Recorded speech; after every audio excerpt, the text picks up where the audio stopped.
Social Security be defaulted on.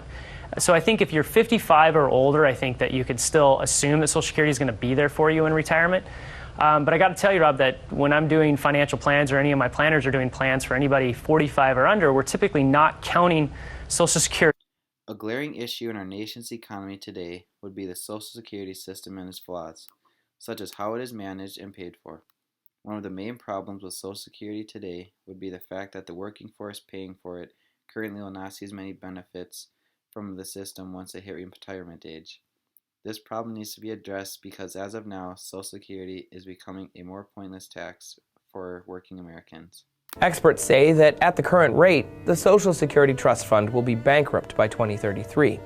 But to be clear, that doesn't mean millennials won't get any money from the government. They will still get some, they just won't get all of the benefits that previous generations experienced. They will get about 77% of original fund estimates. One of the main reasons Social Security has not been reformed yet is because the elderly in America today are still receiving benefits from Social Security and do not want to give away the money they are receiving regularly. So whenever the idea of changing the system comes up in politics, retirees go after the politicians that have proposed it and squander their chances of getting anywhere with it because they fear that changing the system may take away from the money they receive. This has become more and more of a problem recently because the percentage of the elderly in the U.S. has been increasing steadily over the years. Back in the early 1900s, when the system was established, the elderly and retired only comprised 1 out of every 25 Americans. By 1994 and on, the elderly now make up 1 out of every 8 Americans. And by 2030, the retired people in America could take up as much as 1 in 5 Americans. Because of this, we need to act on this problem sooner rather than later. Our proposal would be to get rid of the current system and make suggestions about retirement savings, not necessarily mandatory by the government as it is now. This proposal would be handled and enacted by the federal government. These are just a few positive reasons to vote for our proposal. Number 1, it saves the taxpayers money. Number 2, people are happier because they don't feel like they are paying for pointless tax. And number 3, the government could tax something like education more because of the money saved without Social Security tax. The main reason that this proposal would help the citizens of America is because the system has become more obsolete. Back when it was enacted, there was enough money in the trust fund for it to pay out full benefits. However, since there were some changes made to the system back in 1983, the trust fund will run out of money by 2037 and people will no longer receive full benefits at that point. Furthermore, there are other perhaps even safer ways to invest your money. There is no guarantee that Social Security will give you the money back. At any time, Congress can change the rules and reduce your Social Security benefits.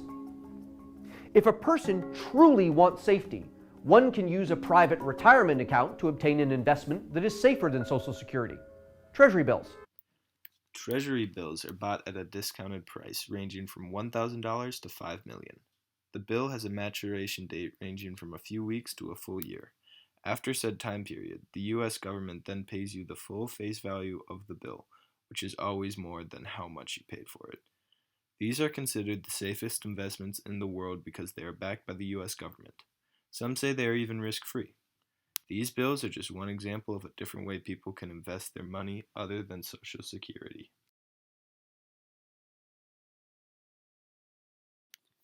This proposal would obviously affect the current elderly and retired people of America negatively by taking away some of their income in their retired age. The nation may not want to go through this proposal because it would make the money they have paid to the Social Security tax potentially for nothing. However, the government could potentially take the money we have paid towards Social Security and use it for something else.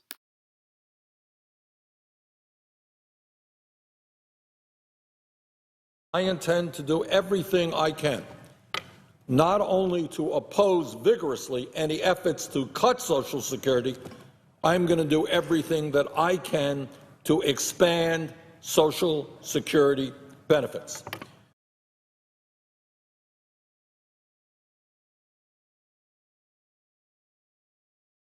Trump would now be open to cuts to Social Security. For more on this, let's turn to Nancy Altman. She's the co-founder of Social Security Works and co-chair of the Strengthen Social Security Coalition. As we just saw, Bernie Sanders and Donald Trump have differing opinions on this topic, as with most.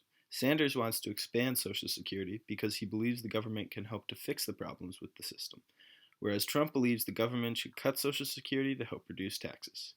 In this situation, our proposal would be most in line with Trump.